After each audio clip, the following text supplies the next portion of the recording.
All right, I'd like to call the meeting to order. Our November meeting. Can everyone please rise for the Pledge of Allegiance? I pledge allegiance to the flag of the United States of America and to the republic for which it stands, one nation, under God, indivisible, with liberty and justice for all. I would like the record to reflect that I was not the cause of the delay this time. Blame it on the law committee. That it is the fault of the lawyers. It is. Right. Okay. The first item on our agenda this evening is a request for budget adjustments. Sorry, Beth, because you're up immediately. There's one routine item detailed on the meeting agenda. Ms. Crumick, BET clerk, can you please move this item? I got it. I'd like to move PD 3 from the police department for $30,000 to cover an approval to use tuition payments. Thank you, Ms. Crumick. Is there a second? Second. This motion has been moved by Ms. Crumick, seconded by Ms. Tarkington. For discussion, Ms. Moriarty, can you please give the Budget Committee report? Yes, the Budget Committee took up this item last Tuesday. This is an approval to use the federal forget it, however you pronounce it, funds for $30,000. I have a cold. I'm blaming it on my cold. To use these funds for training needs. The police chief explained to the Budget Committee that of his staff, he has 42 officers that are eligible to retire and 49 officers with less than 6 years of service. So the budgeted training that he has in his annual budget often focuses on the certification requirements, covering weapons certification, EMT, taser, and other equipments. And then he sees a need for additional training that can focus on best practices and specific police processes and management skills. So that's what he wants to target these funds for, and the Budget Committee voted 4-0-0 to approve. Okay, thank you, Ms. Moriarty. Is there any discussion on this item? Okay, hearing none. I'd like can I call for a voice vote. All in favor, please say aye. Aye. Any opposed? Any abstentions? That item has carried 12-0-0. The next item on our agenda is the assessor's report. Ms. Elliott. Good evening. Before I present my report this evening, I would like to introduce our new assistant assessor, Mr. Dennis Rusciani. Close enough. That's the hardest part of my report tonight, was pronouncing his name. So Dennis comes from Mamaroneck and Larchmont. He received his BS from Mercy College back in 1978. He then earned a Master's of Business Administration degree with a concentration in finance from Long Island University back in September of 1988. He has private sector experience, having worked in the banking and treasury arena, and he worked for such entities as the Bank of New York in Harrison and also City Trust in Stamford, Connecticut. He then went to the public sector in municipal work, and his experience spans for roughly 16 years. The first two were with the Westchester Waterworks. I thought that was, and then he has 14 years with the town of Mamaroneck as their treasurer and controller. And I'm happy that he has been on our staff since September 24th, 2018. Yes.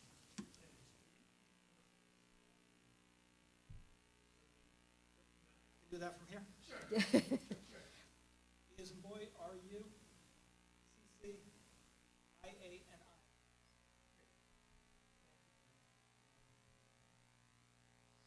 I. Okay, so now I would like to present the assessor's report for November 2018. Okay, first of all, the motor vehicle supplemental has been completed. We will be sending it to the tax collector for the January billing, and there will be an additional tax revenue of roughly $1.5 million. There were, compared to last year, Last year, we had about 11,359 motor vehicles. This year, we had 10,796. So we did see a bit of a decrease in the number of motor vehicles that are on the supplemental. The difference in assessed value was roughly $8.3 million. So we did see a smaller motor vehicle supplemental this year. I don't know if that's going to be an indication of our regular motor vehicle list, but we'll soon be able to tell. We are currently in our dealing with a personal property, and our personal property filing was from October 1st to November 1st. And this year, as I told you, we tried to do some electronic filing. Unfortunately, we only had 116 take advantage of that, of the ones that we had tried. But we did have a lot of people who did not get the electronic filing ask us to do it for next year. So hopefully we'll be able to continue to expand that. It is the easiest and simple thing for our office to do, and I think once people get comfortable doing it, hopefully we'll be able to expand on that. We do have a concern in the sense that we have 4,157 personal property accounts. We had 1,787. Yeah. Yep. Wrong place. So we have roughly 1,700 businesses that are not filing their personal property returns to us. What we're going to do is we are going to retain, we have a couple of companies in mind. We're going to retain one of the companies and start doing personal property audits. This town has done that in the past. We have not done that recently since I've been here because we've put, I've emphasized trying to get the real estate and the revaluation in order. So now we are going to start focusing on personal property accounts. What will happen is we will start choosing companies and accounts and have auditors go out there and start requesting their income tax returns and their filings to determine whether or not what they're filing to this office is correct. And first of all, if you're not filing, we need to have an accurate filing of that, and we will go out and discover and hopefully get some of these 1,700 accounts to start fulfilling their declarations. Okay. Anybody have any questions for me this evening? I do have a question on that. And these property owners, you've given them notice of the timetable and their failure to file? Every year, it's statutory. Every year that they're required to file as of October 1st. We send the declaration to them, and it's due November 1st. We do grant some 30-day extensions. We did grant a handful of them again this year. So these are chronic non-filers. These are people we know are still in business because the bills are being paid, but they're not actually filing the declaration to us. So we are going to start enforcing that declaration filing.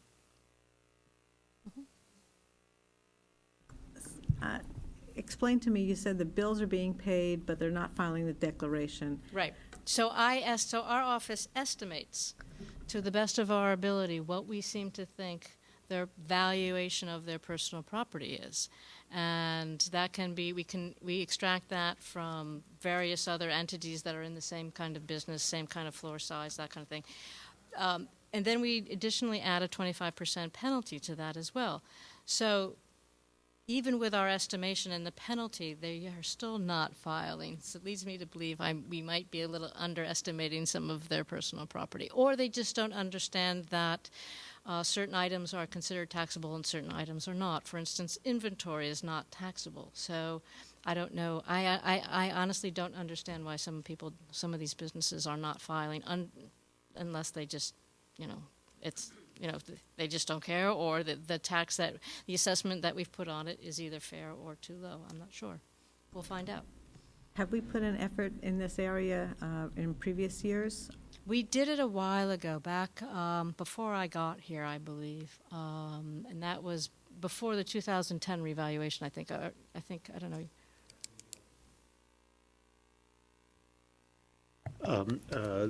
I was in business in the 1970s, and in the 1970s there was an employee in the department, Nate Tessie. They happened to be Mr. Tessie, yes. the father of the present first selectman, And he would pay an annual visit to certainly he came every year to my business. I don't know if he came every year to all the businesses, and would circulate through the office and make a list of the equipment that you had.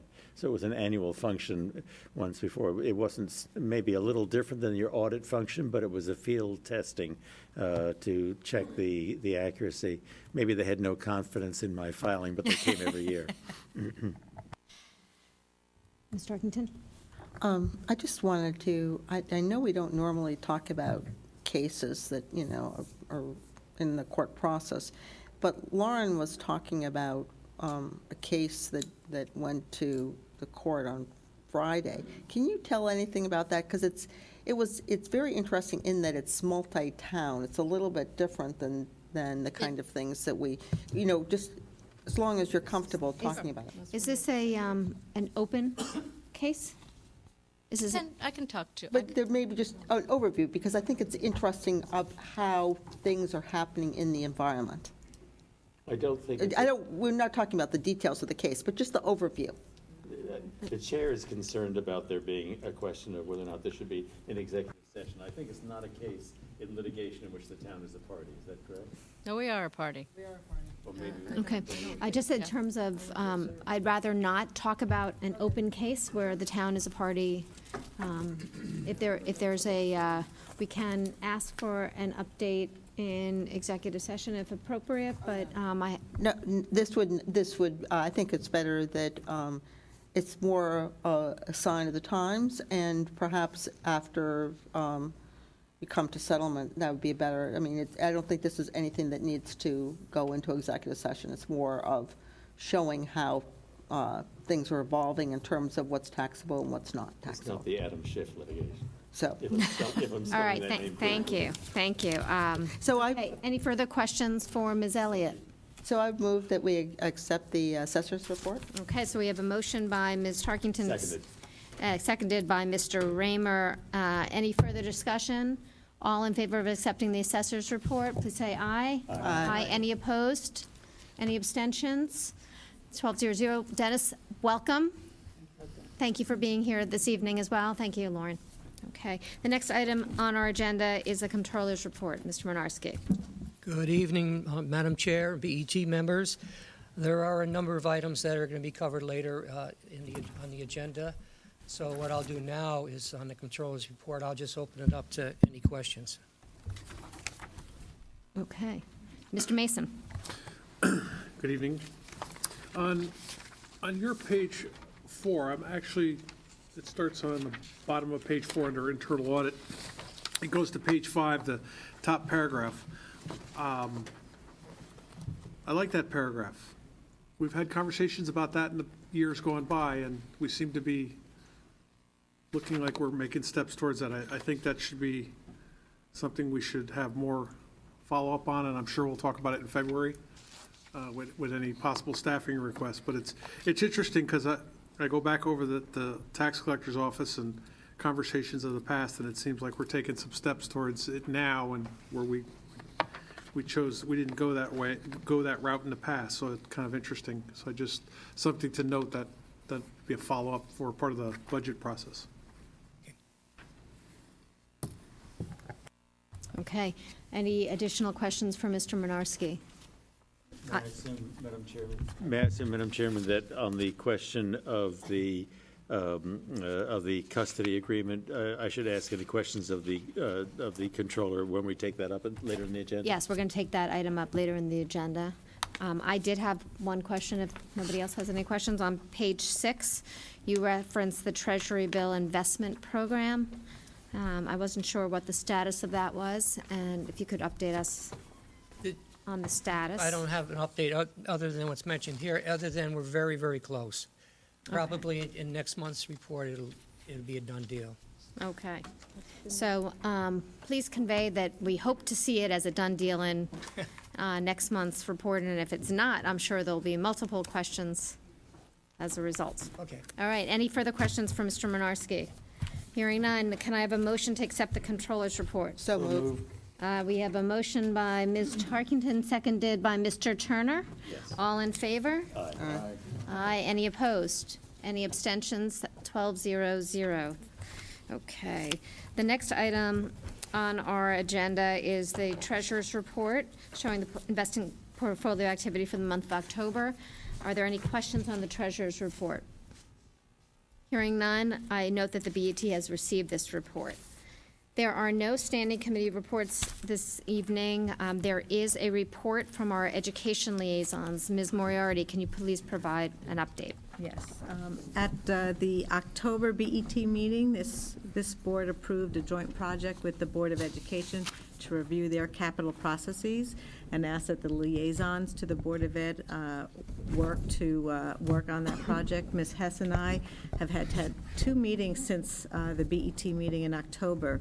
The group with the Board of Ed met with Bloom Shapiro, who was engaged previously by just the Board of Ed, and we met with them on our additional scope for the project, and we're satisfied that Bloom Shapiro understood what the BET is interested in looking at as well, and are comfortable that they can complete the work.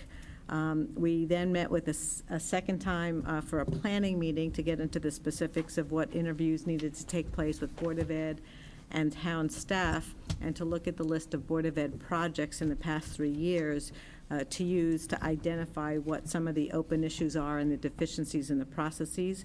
We agreed on what those would be, and the work by Bloom Shapiro is targeted to begin over the next week or so, with targeted completion in January. Ms. Hess, is there anything you wanted to add? Okay. Any questions for the education liaisons? Okay. Thank you, Ms. Moriarty, which brings us to our special project team reports. I've asked for a report from our debt and fund balance policy working group. Ms. Moriarty. Okay, let me switch my hat. So our working group, we've met 3 times, I think it's been. We have completed the review of the fund balance policy, and the vote at our meeting was to recommend no change to the definition of fund balance and no change to the target range of 5 to 10%. However, we did talk about rewriting the policy just to make it a little for clarity and for brevity, and we will be looking at the rewrites at our meeting tomorrow morning at 9 a.m. So we're now turning our attention to the debt policy. Our first focus will be to look at the capital model, and we're also going to do that tomorrow. We want to make sure that everyone understands how the model works, what it's telling us, and we also produced, using the fiscal 19 budget, approved budget capital model as base, just as a talking point, because a Board of Ed capital plan has not yet been approved, but taking a look at what the proposed superintendent budget's capital plan would look like in that capital model, and so we'll be reviewing those numbers tomorrow morning.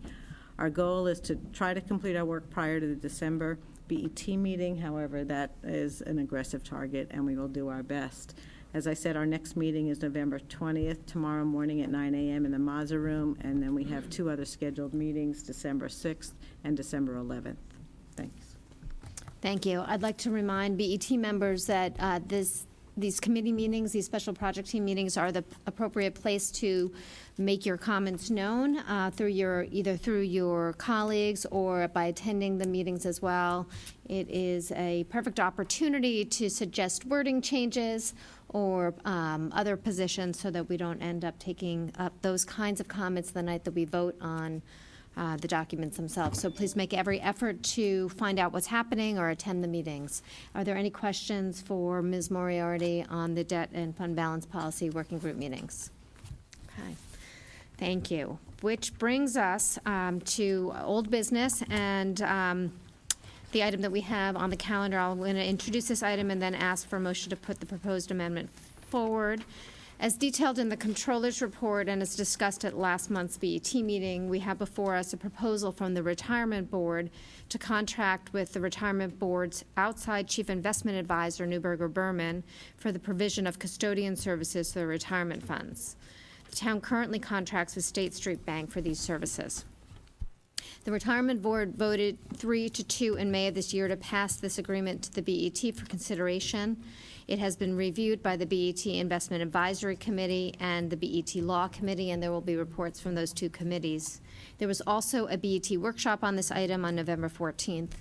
I want to take this opportunity to thank members of the BET, members of the Retirement Board, the Law Department, outside advisors from Newberger Berman, and outside counsel to the Retirement Board, Ted Smoot, for their work to address all of our questions. It's been a long process, and I do feel that we've each been given an opportunity to fully vet our questions and concerns.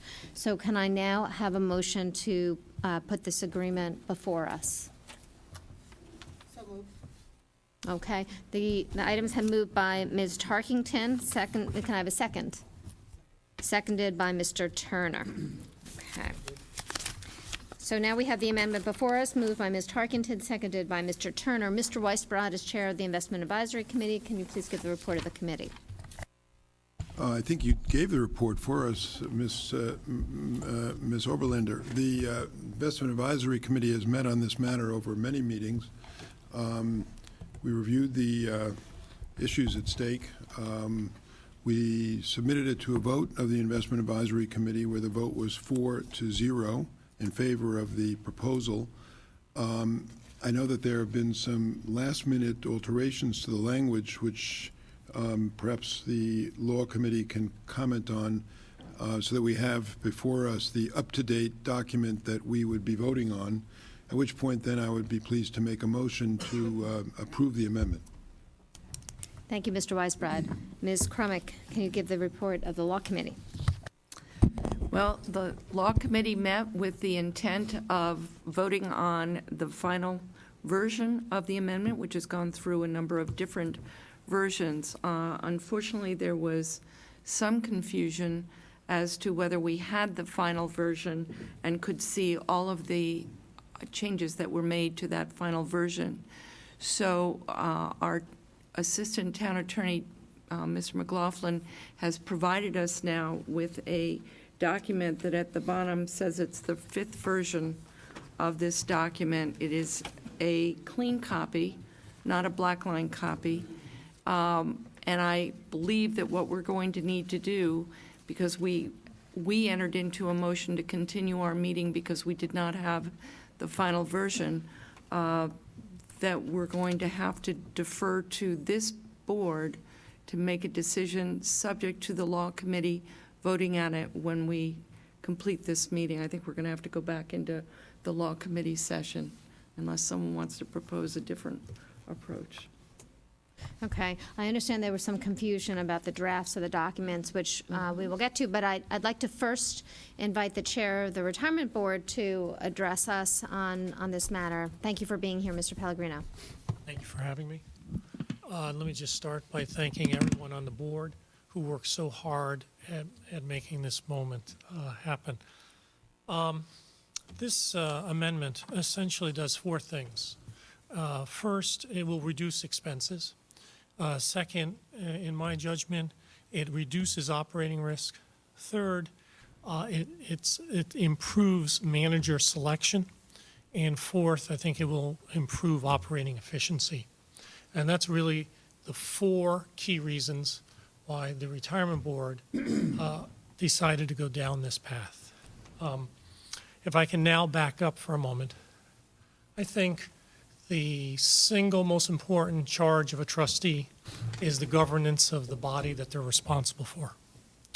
And we, as a Retirement Board, entered into an arrangement with Newberger Berman after a lengthy RFP process.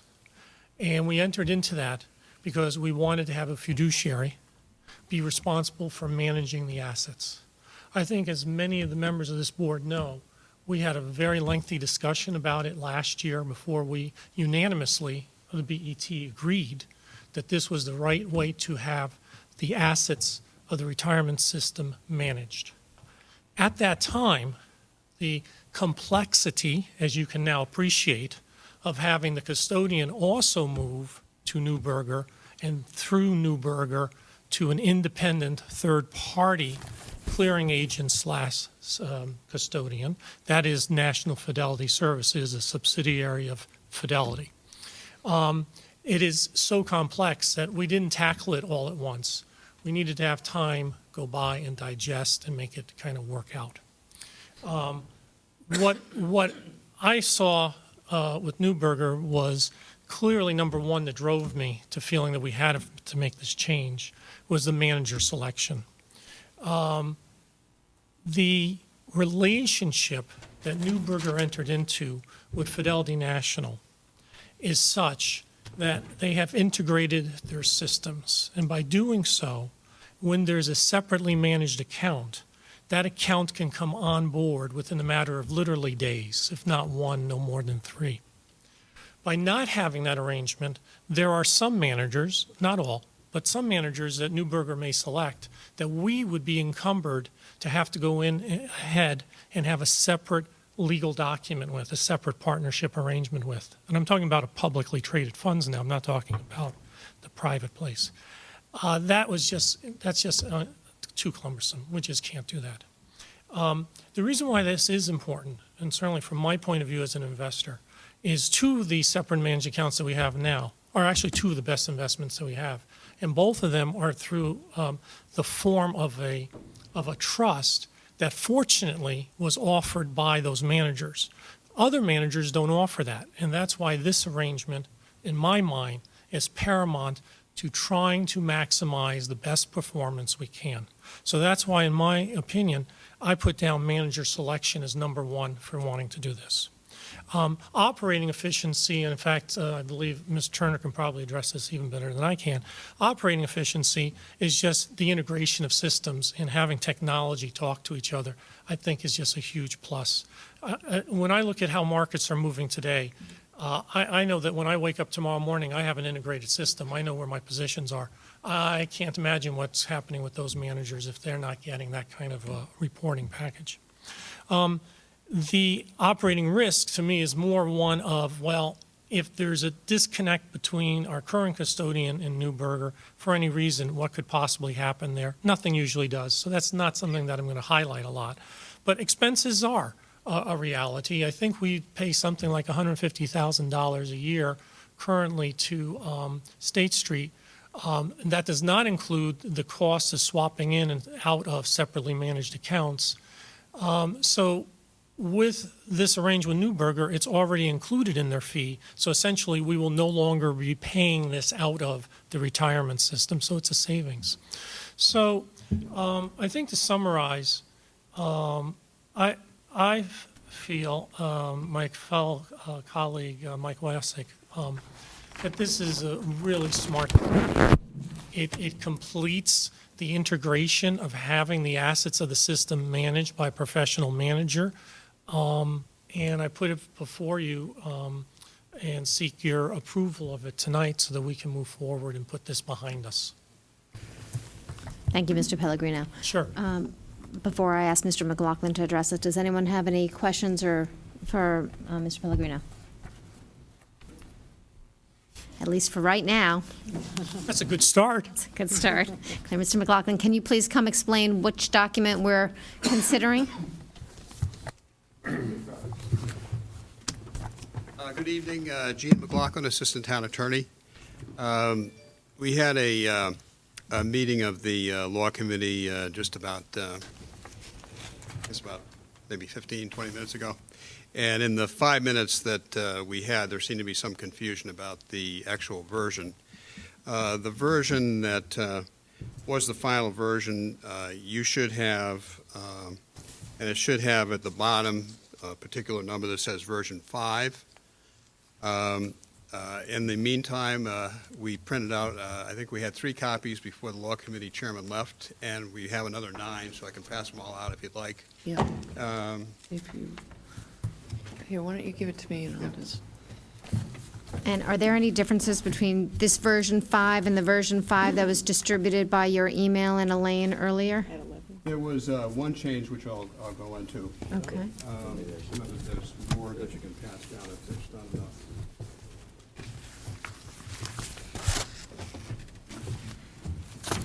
Does anyone need a, Yeah, we're short on the side. Get them. oops, sorry. If there's a shortage, I have one more red line here, We're passing or I around. refer to it. I think that's all. Okay. There's not enough? Yeah, no. Oh, there's, okay. Okay. The change was, that came in as of Saturday, was that on the first page, the first whereas clause, the second line, management agreement. The words "effective as of" were added. Effective as of July 3rd, 2017. And that was the only change other than what I had sent to the Law Committee on Friday.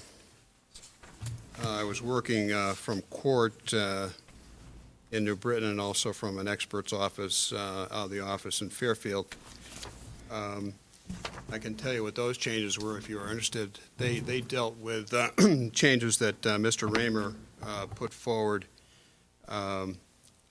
in the Investment Advisory Committee meeting, where he suggested that we get advance notice of any change in the custodian, and that change was accommodated by counsel for the Retirement Board and counsel for Neuberger Berman.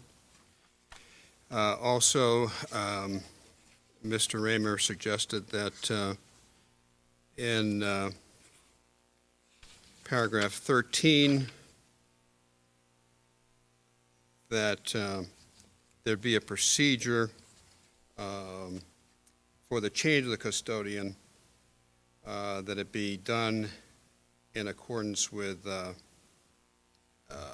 written directions from the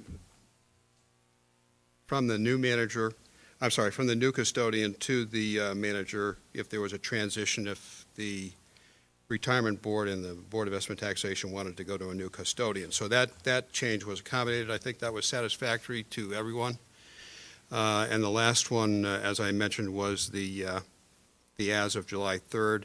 There was some question by Ms. Tarkington about what the effective date of the agreement was, because previously it had a couple of dates in it, and she wanted affirmation that this was the agreement that, the original agreement between the town and Neuberger Berman was the agreement that had been approved by the Law Committee and approved by this body, and we reviewed that, and in fact it was, and we clarified the date after reviewing the face page and other pages of the contract.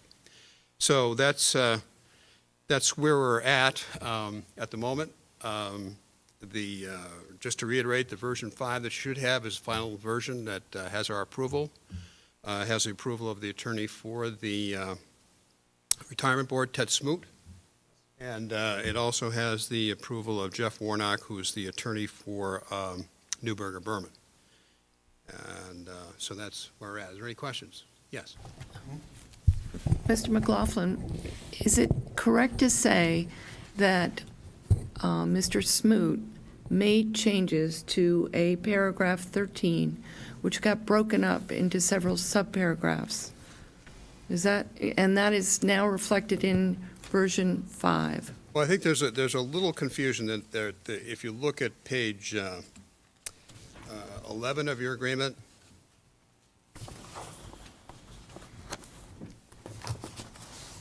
there's a new article. There's a paragraph 12 that deals with a new Article 13, and that's 13.1 and so forth.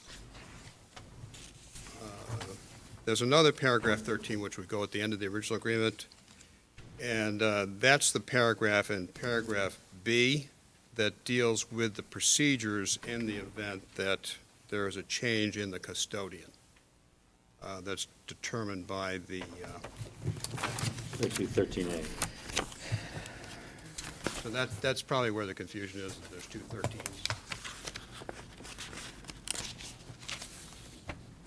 Not 250, but it's a confusion, yeah. Yeah. Can I just ask a point of clarification? Yes. You just indicated that the version 5 has the approval of the law department. Yes. Does that mean as to form, as to substance, as to both? As to, well, we always approve the agreement in terms of legal sufficiency. As you know, we're not experts in the financial side of it, but as far as meeting the charter requirement, that an agreement such as this has to be approved by the town attorney, the law department, it is that we are meeting that provision of the charter, that we have approved it. Thank you for the clarification. Mr. Raymer, did you have a question? Yeah, I didn't know at what point, sorry, I didn't know at what point the chair wanted to entertain discussion on the agreement itself. Is this the appropriate moment? Well, I want to first ask the Law Committee whether they want to take a short recess to discuss this, or whether they want to just have a discussion as part of the, 2 minutes. okay. Can we So, have I don't a- know what the appropriate motion is to take a short recess, but I think the chair can take a I recess. move that we take a short recess for the Law Committee to convene. Okay, and now I'll reconvene, 7:20, exactly 2 minutes. Thank you, Ms. Crumick. Can you give the report of the Law Committee? Yes, I'd like to report that the Law Committee has voted on the legal order of the amendment, and they have voted 2-0-0. On the merits of the amendment, they have voted 1-1-0. Thank you, Ms. Crumick. Okay, so we now have the report of the Investment Advisory Committee, the report of the Law Committee. Mr. Weisbrod, did you want to make a specific motion with regard to the amendment? Yes, I would move that we approve this amendment and would seek a second. And I'd be happy to second it. I don't even, since it's a committee thing, it may not even need a second, but I'm enthusiastically second it. So we now have the specific Amendment 5, and I will open this up to discussion. Mr. Raymer. Yeah, I mean, often proponents of something offer the comments first, but I'll be glad to go ahead. I will be voting in favor of it, but my remarks will be, points of hesitation. Would you prefer perhaps, Madam Chairman, to be hearing from one of the proponents of it first? Would one of the proponents like to speak first? Well, I'll just go on ahead then. Yeah. Mr. Raymer, go right ahead. All right, well, the issue was not nothing for me. For me, I will be voting in favor of it, as I said. I'll be voting in favor of it for a couple of reasons, simplistic reasons, really. One, that my view of the Charter, Section 208A, vests primary responsibility to exercise judgment and discretion in the operation of the retirement fund in the hands of the Retirement Board. And the Retirement Board has brought forward their decision, notwithstanding hesitation from our town treasurer, who also has vested points of authority as to these funds under our charter. But it did seem to me that the charter really intends that the Retirement Board have principal say, and I'm trying to respect that say. Secondly, although I'll ask the question of the controller publicly, because I think the question should be asked of the controller publicly, from my private conversations with the controller, somebody for whom I have tremendous respect, particularly in his professional capacity, and he indicates that this is, to his view, a recommendable process for this body. So those 2 points for me become an invincible decision in the end to support this. But it was not nothing. It needs to be mentioned, I think, that when we approved the arrangement with Neuberger Berman back in June of 2017, there were specific questions that were asked of, I think, Mr. Pellegrino then. I don't know if I'm treating Mr. Pellegrino correctly. And I think the questions came particularly from my colleague, Mrs. Tarkington, but maybe I have that wrong. A question was raised as to the independence of the custodian managing the funds. And a clear representation was made that State Street will still be the independent custodian in protection of the town's position on title of those funds. So this is a material change from the way it was put to us when we approved the Neuberger-Berman agreement back in June of 2017. If you take a look at the agreement, you discover that the custodian actually now is described as being, in fact, a Neuberger-Berman entity. And under that is a sub-custodian, which is also a Neuberger-Berman entity. But the clearing of it is being done through a clearing firm. These are defined terms in the agreement. And the clearing firm, as you've heard tonight, is this NSF, this entity of Fidelity, which is a truly independent entity. As the agreement was first couched, there was no constraint on Neuberger Berman's ability to change the clearing firm, indeed to change the clearing firm to an entity that is no longer independent, and there was no provision for us to receive any notice of the changes. You wouldn't even know that the changes had been made, and that to me was a material breach from the way the understanding was in June of 2017. And that's what prompted me to raise with them a requested change, which appears now on page 5 at paragraph 3, where they introduce language that says, as you'll see in the agreement, that now we're going to be receiving notification. You'll note, if you go back to paragraph 13 at the back, when we ask for a change in the custodian, we must request that change not less than 60 days ahead of the implementation of the change, and the obligation to give that notice, to make that request, is absolute. It isn't best efforts or anything. It isn't will endeavor. It's an absolute obligation to speak up. Accordingly, I regrettably late in the early morning hours this morning sent an email to everyone in which I'm requesting a further change. It is not a thunderous change. It's a source of embarrassment to me that I'm raising this change as late as I'm raising it. But I was troubled a little bit by the language. Again, on page 5, paragraph 3, the second sentence, in a single sentence, is contained the custodian's obligation to give us notice. And I think the intent is clear in the language. I think the intent is clear that they absolutely positively undertake to give us notice, and they're endeavoring to give that notice of 90 days, although as they explained to us at the work session, there are circumstances which 90 days just can't happen. It just isn't logical for it to happen. I have no quarrel with that. My concern here was that the language wasn't quite clear. Is there endeavor just to give us notice, or is their endeavor, they'll absolutely give us notice, but the endeavor is to give us the 90 days. And so I doctored up the language to make that clearer. I don't think that's going to be objectionable to the Retirement Board. I don't think that's going to be objectionable to Neuberger Berman.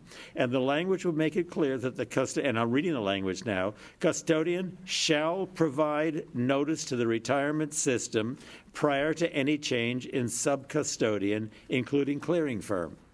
And then I took the endeavor language and said, endeavoring to provide that notice 90 days prior to the event or as close thereto as reasonably practical. I don't know exactly mechanically how to handle this. I'm proposing to the body that you approve an amendment of sorts, and the amendment is that you vote the approval of this instrument, but make the request for the Raymer language to be adopted. If it is agreeable to the Retirement Board and to the and to Neuberger Berman, then the language should be grafted in. But your approval would be absolute with or without the acceptance of them. What would happen then is the Raymer language would not be in the agreement. I think we're going to find that those entities do not have an objection, and I frankly would rather see the changed language in there. I think it's just a little bit clearer. Excuse me. I'm done. Thank you.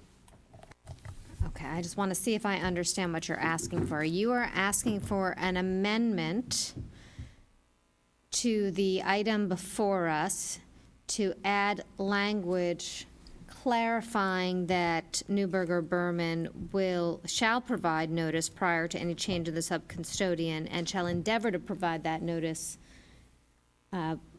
with it 90 days. With the 90 days advance in a time period. Is that correct? Let me just touch the procedural side of it.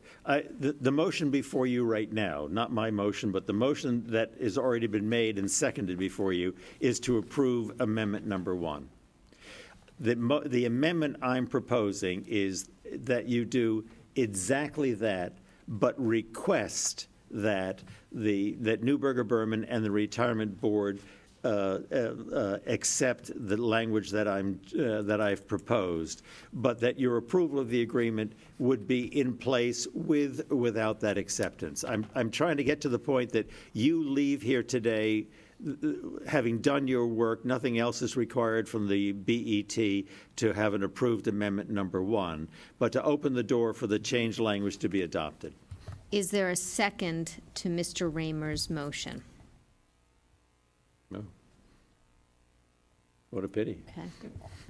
Okay, hearing no second, If I'd have known that, I would have spoken less.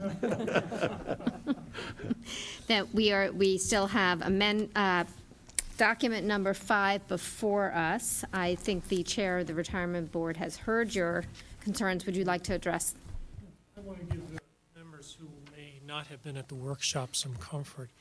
The reason, and I believe those who were there will recall this discussion, the reason why they used Endeavor to provide was because back in, I think it was 2008, they actually had a relationship with, I don't think it was Bear Stearns, it was Lehman Brothers. Thank you. And when Lehman Brothers had an abrupt reversal in fortune, they literally changed that relationship in the course of 1 week. That's why they will endeavor, but they can't guarantee you're going to get 90 days, because if they have to make a business decision for our benefit, I want them to make that business decision for our benefit. And I agree with you. Thank you for your courtesy. Thank you. Is there further discussion on this item? Ms. Moriarty? I just, I'm going to be voting no to the motion, and I just want to be clear about those reasons, because there are positives to doing it. It certainly cuts the expenses for the retirement board. It appears to make some of the management and investment choices easier to accomplish, and we all want good performance for the retirement board. However, there would have an appearance of a lack of transparency by having Neuberger Berman appointed as the custodian. Yes, they have delegation of the responsibilities to qualified companies, and there are certainly requirements for those, but I'm concerned about a lack of transparency, a lack of a direct relationship with the town of Greenwich, and I take those comments to cause me some questions about whether this is the right thing to do for a pension fund at the municipal level. So I appreciate everyone's efforts. You spent a lot of time on it. Neuberger has spent a lot of time with us trying to explain it, but I am not in support of this at this time. Ms. Tarkington? Yes, I also will vote no. I also want to thank Mr. Pellegrino and Mr. McLaughlin, Mr. Smoot, for supporting the 2 opportunities of public sessions to discuss this with Neuberger Berman and our various councils. I think in the second of these meetings, Neuberger Berman shared that only one other municipality uses MB for both the OCIO and custodian. And in overall, in their average portfolio, for which NB are both OCIO and custodian, is only about 5 to 10% the size of the towns. Council for the Retirement Board also shared that most, again in this second session, that most OCIO clients use more than one OCIO, typically one for equities and one for fixed income.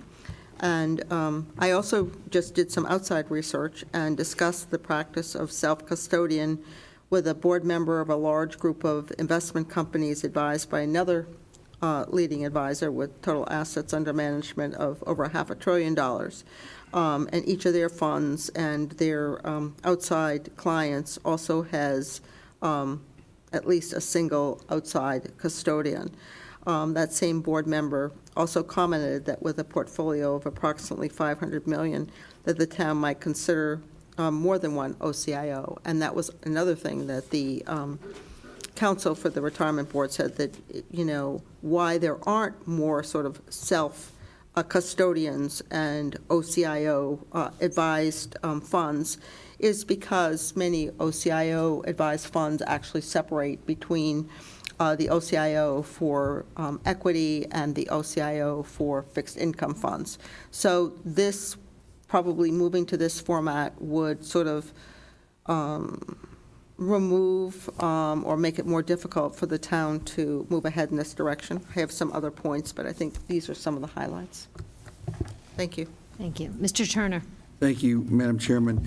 I will be supporting the amendment, and I'd like to make a few comments to expand on what Mr. Pellegrino said earlier.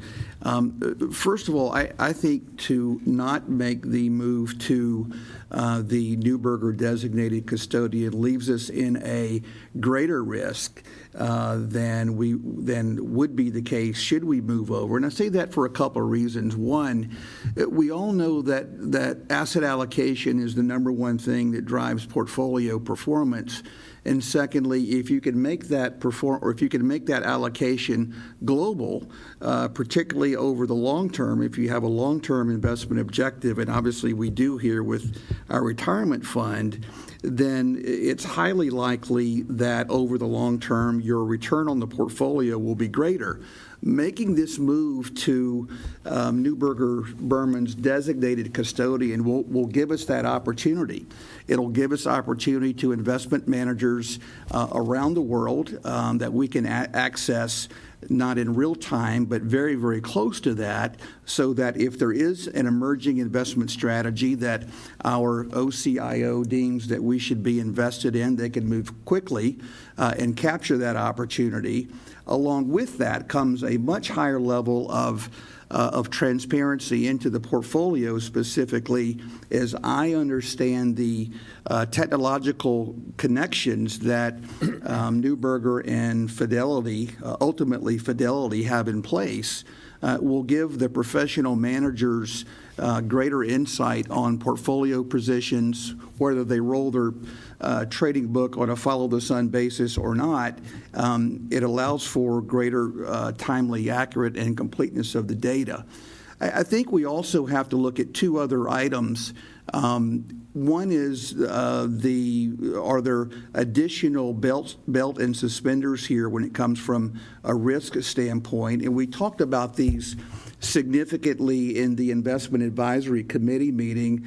We know that there's a regulatory overlay from the Securities and Exchange Commission of regular exams to the money manager affiliate of Neuberger Berman. We know that, and we've been given the current and historical SSAE level 18 examinations, which, if we look very closely at those examinations, say two things. One, that that the controls in place are adequate for the size of operation that is underway, and secondly, what they're saying that they're doing from a policies and procedure standpoint is in fact going on. Those were clean audits. Those audits are on an annual basis. So when I look at the third party, for the lack of a better term, when I look at the third-party validation as to the third-party inspections of risk, if you will, it seems to me to make a lot of sense. And then when you layer in the expense savings, that is a direct expense savings to the fund, and that means the retirement plan participants over the long term will enjoy those cost savings. So to the worker, to the town, to everyone, it seems to me to make much more sense to make this transition over than to not. Thank you, Madam Chairman. Thank you. Mr. Raymer? So I would like to ask the controller, if I can, whether or not the controller has a recommendation to the BET on the proposition before us. This is the second time I have the chance to make a recommendation. About 6 months ago, I believe it was the May meeting, we had a vote on moving from State Street to the Neuberger arrangement. I was torn between my staff and the retirement board decision. Now, I'm not going to go back and repeat what Mr. Pellegrino just said. It's compelling. You know, he gave you 4 specific reasons why we should go to this arrangement. However, I was torn because my staff had grown very close to the State Street people. My treasurer will be here 12 years in January, and they've worked with State Street over that 12-year period. And everybody knows that people resist change. They've grown comfortable working with State Street. So what I did was, I was kind of in the middle at the time, and one thing I have to admit, I didn't fully understand it, and since then I've learned that almost nobody understood completely this arrangement until today. But that took a number of IAC meetings, it took a number of, I don't know how many discussions offline, I don't know how many discussions you've had with Ted Smoot, et cetera, et cetera, et cetera. What's convincing me is the workshop last week. I sat there, I believe there was 11 BET members, and I saw the BET members ask questions. Mr. Smoot answered a bunch of the questions. The Neuberger people, they had 3 people there, answered a number of the questions. What impressed me the most was Tony Turner's comments. He talked about the Grant Thornton, and he just repeated a lot of the reasons for moving to it. I strongly recommend that you move to the Neuberger, NFS, and others arrangement. Now, I want to address the concerns of my staff. I don't believe it in any way violates best practices. Kathleen was probably referring to best practices from the 1970s to 1980s, where you probably had no municipal and client involved in an OCIO arrangement. I don't believe that's an issue. One of the concerns that you have, which I will continue to address, is both the controller, I wear 2 hats, in the retirement board, and I will bring it back to the retirement board, is her comfort level with State Street will go away, and she mistrusts the reporting of the Neuberger people. And what I have told her is that I will, and we will work together, and whenever there are reporting issues, this is her biggest concern now, is I will bring it back to the retirement board, and I will ensure that if it gets serious enough, it gets addressed. You hear me, Mr. Chairman? I'm listening. Okay, but anyway, I'm still stuck with the discomfort from my staff of changing from State Street arrangement over to the Neuberger arrangement. I don't agree with them. I think we should change. I don't think people should resist change. I recommend the Neuberger arrangement. Any questions? Okay. Further discussion on this item? Mr. Pellegrino. Mr. Pellegrino. I just want to make a comment, because of all the years I've been here, I've never heard Peter make such a powerful statement, never once. I want to make very clear that I heard exactly what he said. Second, this is not something that's going to be implemented like that. I'm going to spend time with Neuberger. I'm going to spend time with Peter and Kathleen. I'm going to make sure that it goes step by step, slowly, carefully, thoughtfully, completely. But I want everyone on your board, please, to think for a moment of what the controller just said. You know, to vote against the controller is a very difficult vote. I would not be setting that precedent. That's my personal opinion. Thank you. Now you're going to them. Well, thank you, Mr. Pellegrino, for sharing your views with our board. Fortunately for you, that is not your vote tonight. Thank you. Although I will say, other people have their hands on their microphones. I didn't know whether they wanted to comment. I now have to change my remarks, Mr. Monarski. Did you want to, Mr. Drake, did you want to come up? Yeah, I sure would. I'd like to say, Peter, thank you very much for the way you approached, and like Joe, I think what you said was very well thought through, and it shows how responsibly you approach what we do. And I'm fully behind you, and I'm sure you're exactly right. Mr. Pellegrino gave the 4 reasons why this deserves support, and it's going to have my support. You know, we talked through the outsourcing CIO decision extensively for months, probably even years. It had a unanimous vote at the BET, and it was a good decision. If we here didn't approve this and we delegate the important part of this task, which is management of the assets, and undelegate one part of the execution of the record keeping, that's a poor management practice. And for us also to, I'm going to pass along here, this is a picture of the complexity of what they call the pipes and plumbing of the custodian and record-keeping picture of tasks. Send it down, I only made 2 copies, but this is a complex animal. And for us to require Newburgh, essentially all their clients do this. And for us to require them to have a second one-off system with a different custodian for the benefit of the town of Greenwich is a poor management practice. 2 record-keeping systems is how errors occur. And that's what we'd be compelling if we declined this.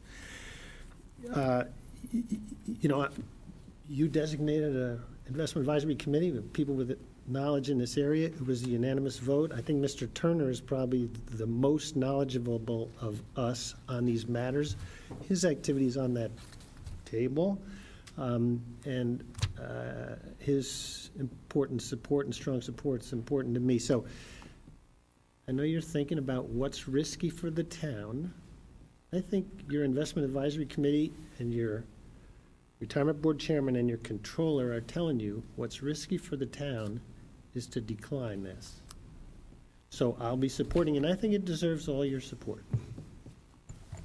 Ms. Hess. Sorry.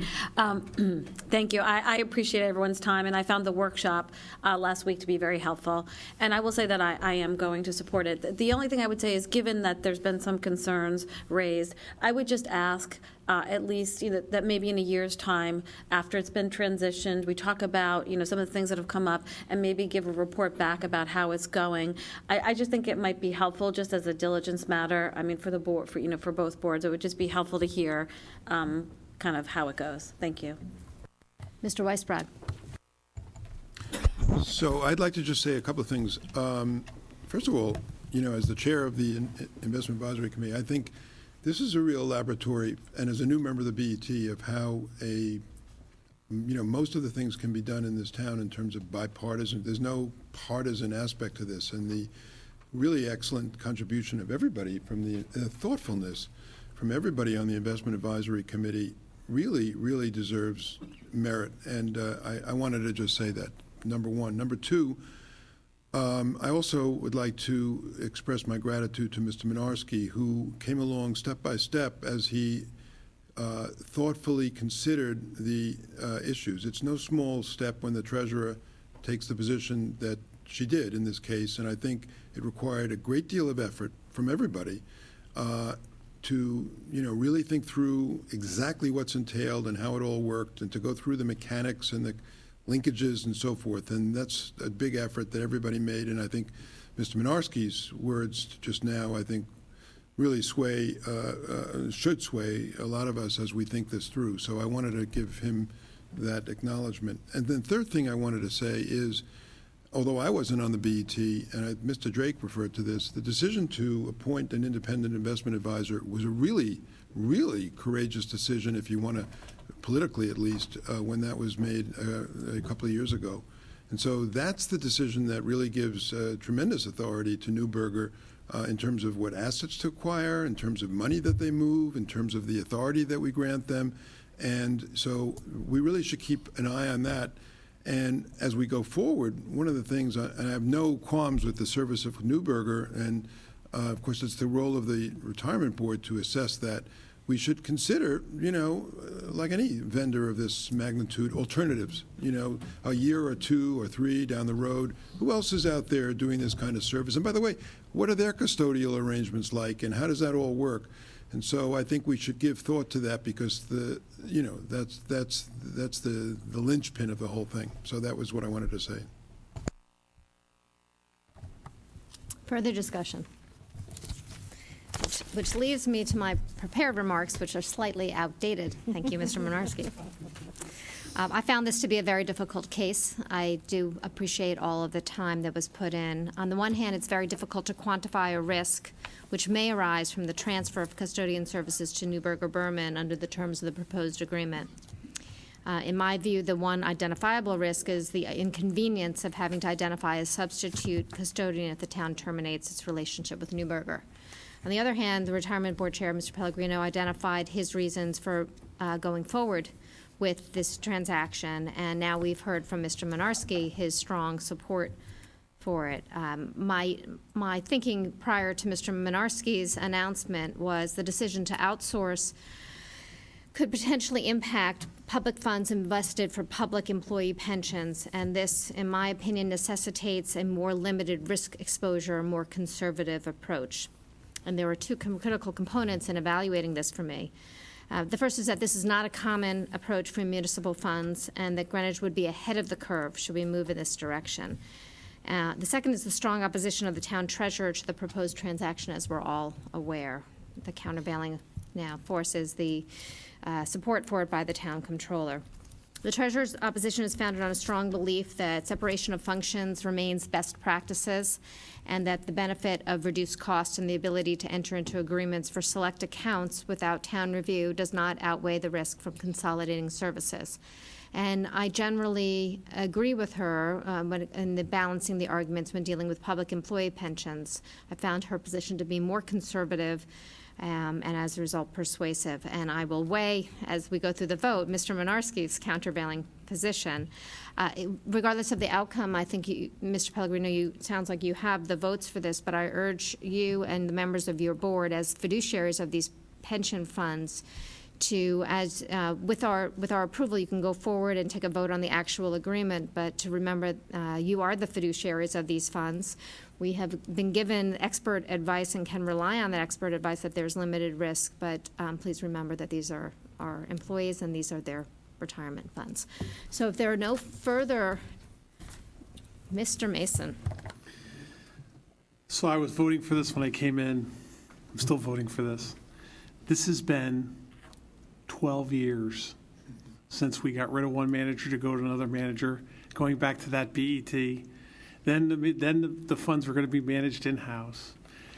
Then some of these other BET members who give us stern warnings about how we vote that are sitting in the audience said a long time ago, we really need to get back to professional management. And there'll be a series of steps after that.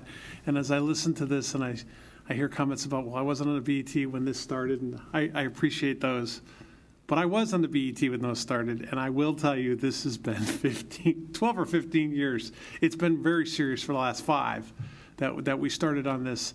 And this is just, I mean, everything that we do and the assumption rate and all the other conversation and many, many debates. And it's never been political. It's always been about safeguarding the funds and the legal work that's gone into it. And I think I'm looking at Mr. McLaughlin over there, and I want to say thank you because I know you've put a lot of work into this. But this has been a long, long time coming. I think the conversion's not going to be as quick as we think, right? I think that's going to take a little bit more time. But it's nice to see, from where we were when the pension was fully funded to the market drop to what do we need to do to getting here. It's pretty amazing. So I hope everybody votes for this. So I'm now going to call for a name vote. I'm trying my new voting block. Actually, I finally put our names in order. So I'm starting with you, Mr. Deuce. This is the Amendment 5 that's before us as moved by Mr. Weisbrod and seconded by Mr. Drake. I vote yes. Ms. Hess. Yes. Mr. Weisbrod. Yes. Mr. Drake. Yes. Mr. Mason. Yes. Ms. Moriarty. No. Ms. Crumick. Yes. Mr. Raymer. Yes. Ms. Tarkington. No. Mr. Turner. Yes. Ms. Vasiliotis. No. You have your majority, so I will vote yes with the majority. Here. That item has carried 9-3. Thank you for your time and effort. I want to thank everyone. You worked really hard at this. You thought it through. And this is a huge, huge plus for the retirement system, for the employees and members of the system, and for the taxpayers. Thank you very much. Thank you.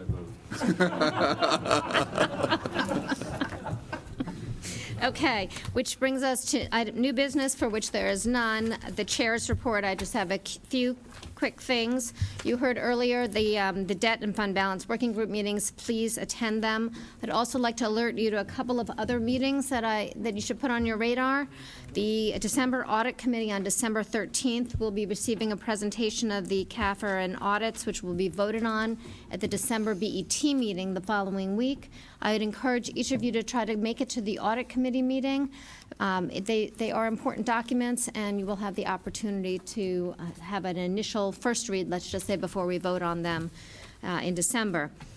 In addition, if you could hold the date of January 23rd, which is the date following our it's a Wednesday, and it's following our January 22nd regular meeting. On the 23rd, we're expecting to have a presentation by HDG, the consultant who is working on the Nathaniel Witherall study. We're hoping to do a joint presentation to the BET and to the Board of Nathaniel Witherall, and it will be in the afternoon time to be determined, but if you could just keep that in the back of your mind to hold that. We would like full attendance by the BET if possible. In addition, on January 22nd, I'm going to send out an email to make that meeting a little bit earlier so that we can all make it to the RTM meeting. There are two more things on my chair's report. The first is on the message of bipartisanship and cooperation. There's been a lot written in the last few weeks about the nature of the town, and I just wanted to suggest as we head into Thanksgiving that we have a highly effective model of bipartisanship right here in Greenwich in the Board of Estimate and Taxation. We work together to make sure that Greenwich residents receive transparent and accountable government with respectful dialogue, collaboration, and compromise, even on the fly at the last minute, which is not what I like. But it is still compromise and collaboration. Examples of that included the unanimous vote to approve the fiscal 19 budget and the unanimous vote to approve the budget guidelines for next year. And I think a lot of that has to do with the hard work of each one of you and the committee structure and process. We're also working very closely with other boards and commissions, the Retirement Board, the Board of Education, to improve their communication and governance procedures, and the capital project model, and frequent communication with RTM members on budget and policy issues. So at the end of the day, as we head into Thanksgiving, I think we should all be happy for what we're able to accomplish together as colleagues. I want to thank each one of you for your efforts to make that true. This is one more effort and collaboration. And as my last item, it's my version of Truth or Dare, but there's only truth here, and next month it'll be Jeff's version. So if I were given a wish when I was a kid, it would have been to be perhaps a rock star. Unfortunately, the cards were not in my deck, and an official rock star. This is my opportunity on TV to have a singing career. I ask that each one of you join me. I'm going to turn off my microphone because there's a reason I became a lawyer and not a rock star. But I am told that we have a birthday amongst us this week on Thanksgiving. And so here in our performance on television, please join me in singing Happy Birthday to Mr. Drake.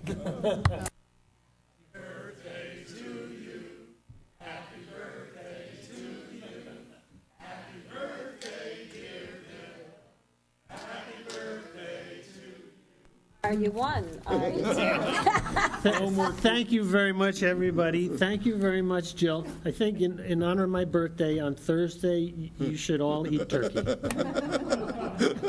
Indeed, even the vegans. So I wish you all a happy Thanksgiving. Happy Thanksgiving to you. We're not done yet. We still have one more item on our agenda, but that concludes my chair's report. And thank you. And Jeff, you're up for the truth section, no dare, for the December meeting.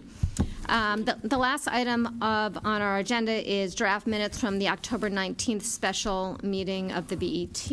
Ms. Crumick. Yes, I'd like to make a motion to approve the minutes of the special meeting of the BET held on Friday, October 19th, 2018. I'd like to include in that document a deletion of 4 words so that the second to the last paragraph reads, "The BT questioned the timing of the request as an interim.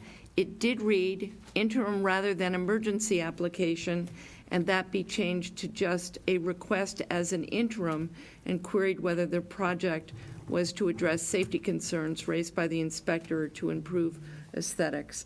So we would remove the words "rather than emergency application," which I'm told is a more accurate rendition of what we were doing. Can we have a second to that? So we have a motion by Ms. Crumick, seconded by Ms. Moriarty. Any discussion on the minutes as amended, with the proposed amendment? No? All in favor, please say aye. Aye. Any opposed? Any abstention? And 1 abstention, Ms. Hess. That item has carried 11-0-1.